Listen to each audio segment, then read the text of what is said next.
In January of 1978, inside one of the most heavily guarded military zones in the United States, a U.S. soldier fired his weapon at a trespasser. The target was struck multiple times.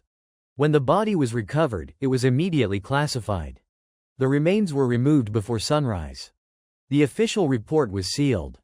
And the man who pulled the trigger was quietly transferred and never returned. For decades, this incident was dismissed as rumor. But witnesses existed. Documents existed. And the location still exists. This is the Maguire Air Force Base encounter. To understand why this incident matters, we need to step back. The late 1970s were not a quiet time for the United States military. The Cold War was still active. Nuclear readiness levels remained high. And American airspace was under constant surveillance. During this period, military radar systems were extremely sensitive. Any unknown contact, especially near strategic facilities, was treated as a potential threat. Maguire Air Force Base, located beside Fort Dix in New Jersey, was one such strategic location. The two installations operated side by side, separated only by fencing. Security personnel frequently crossed between them, which meant that what happened on that night would involve both Army and Air Force witnesses. Shortly after midnight on January 18, 1978, personnel inside the control tower at Maguire Air Force Base noticed something unusual appearing on their radar screens. At first, it did not seem alarming. Radar contacts of unknown origin were not entirely uncommon, especially during training exercises or equipment calibration periods. But within moments, concern began to grow. The object appeared at low altitude. It moved slowly. And most importantly, it did not transmit any identification signal. Every authorized aircraft operating within U.S. military airspace was required to broadcast a transponder code. This object did not. Technicians quickly cross-checked flight schedules. No training missions were planned. No aircraft were scheduled to land or depart. No civilian traffic had clearance anywhere near the base.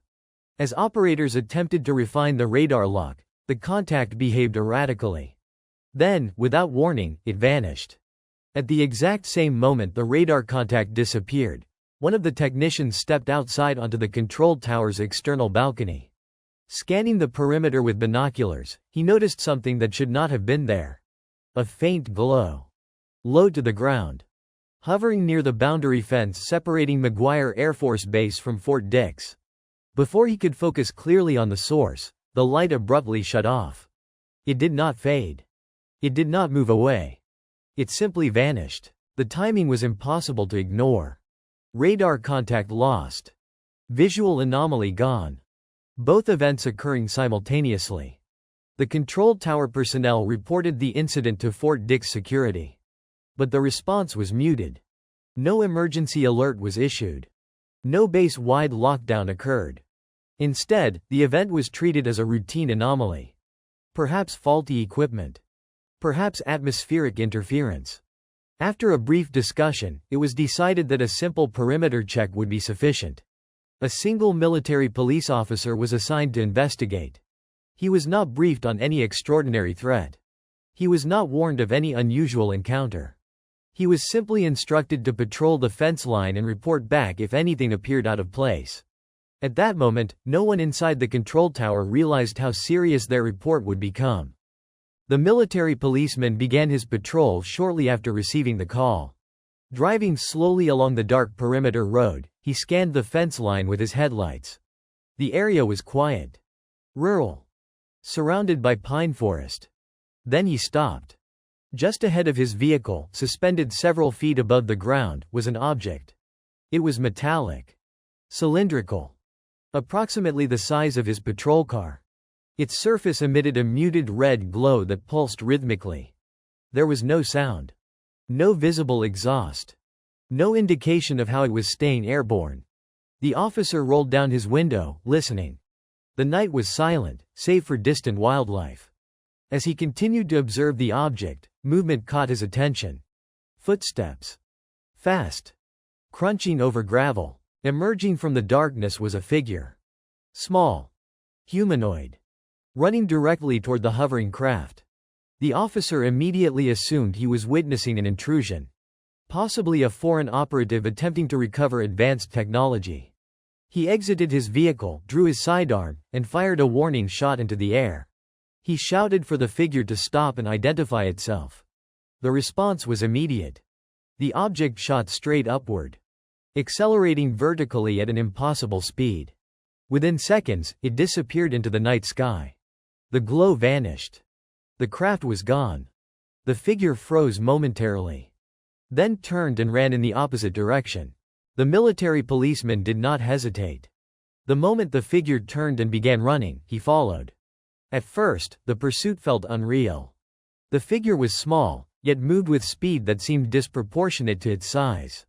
Its footsteps were light, almost effortless. The officer shouted commands repeatedly, identifying himself, ordering the intruder to stop. There was no response. No hesitation. No sign that the figure even acknowledged the warnings. Instead, it accelerated. The distance between them remained constant, despite the officer pushing himself harder. As they moved closer to the fence line separating Fort Dix from Maguire Air Force Base, the officer became acutely aware of where he was. This was not just a boundary. It was a jurisdictional line. Army territory on one side, Air Force property on the other. Crossing it without authorization was not a minor infraction. Yet the figure showed no concern for such constraints. Without slowing, it leapt. The jump was unnatural. Higher than expected. Cleaner than expected. The figure cleared the fence with ease and landed smoothly on the opposite side, immediately continuing its run across Maguire Air Force Base. The officer skidded to a halt at the fence. For a brief moment, he hesitated. Protocol demanded restraint. Rules required clearance. But the situation unfolding in front of him defied every standard procedure. An unidentified entity had breached a secure military installation. It had arrived in coordination with an unknown aerial craft. And it was now fleeing across an active runway. The base lights illuminated the figure as it ran. Its silhouette was wrong. The proportions were off. The officer raised his weapon, tracking the movement carefully. He issued one final command to stop. There was still no response. At that moment, the officer understood something instinctively. Whatever he was chasing did not behave like a human. It did not react like a human. And it was not afraid in the way a human would be. The decision he made next would follow him for the rest of his life. The officer steadied his aim. His training took over. He fired. Once. Then again. The shots echoed across the runway, sharp and final in the cold night air. The figure stumbled but did not immediately fall. It continued forward for several steps, as if confused, before collapsing face first onto the concrete.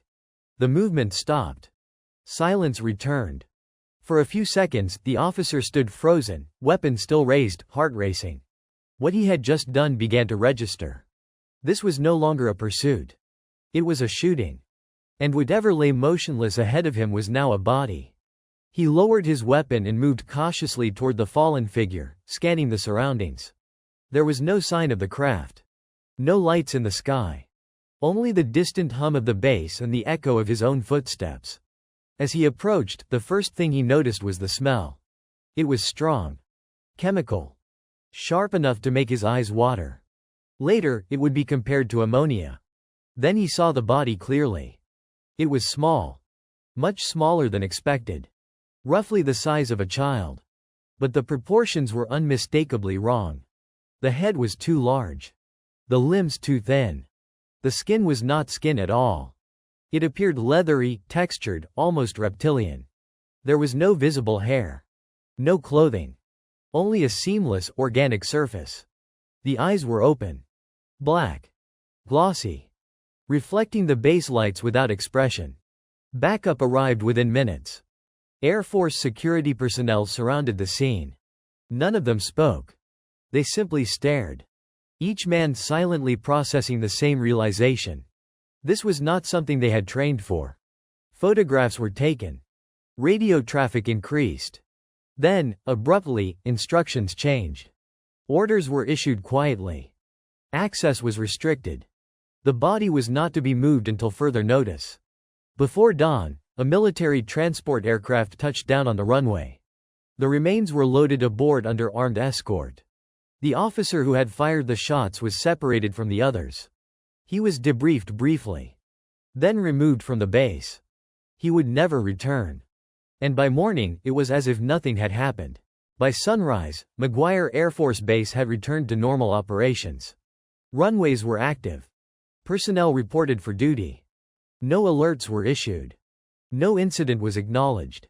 Official records showed nothing out of the ordinary. Yet those who had been present that night knew something was wrong. Within hours, the area where the body had fallen was sealed off. Cleaning crews arrived.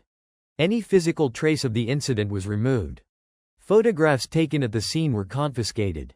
Radio logs were reviewed, then quietly altered. The body was gone.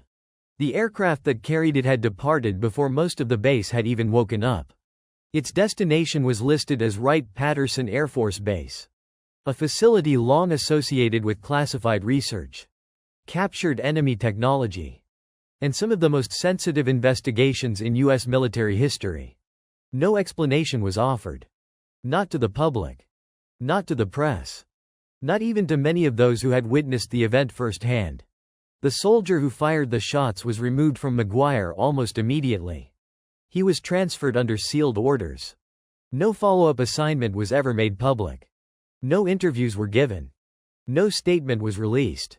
It was as if he had simply vanished. Years later, when retired personnel were asked about the incident, responses varied. Some denied any knowledge. Others admitted hearing rumors.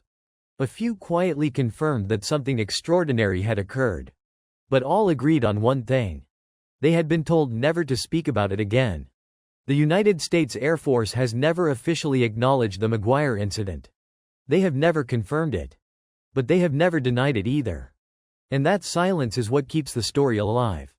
Because hoaxes do not require this level of control. Pranks do not result in sealed reports, armed escorts, and midnight transport flights. Training exercises are eventually acknowledged. Files are eventually released. But this case remains untouched. Locked away. If what crossed that fence in 1978 was not human, then it raises an uncomfortable question. Was it alone? Was it retrieving something? Or was it trying to leave? And if it was attempting to return to its craft, what message was sent when it was shot down? Because if something unknown entered restricted airspace,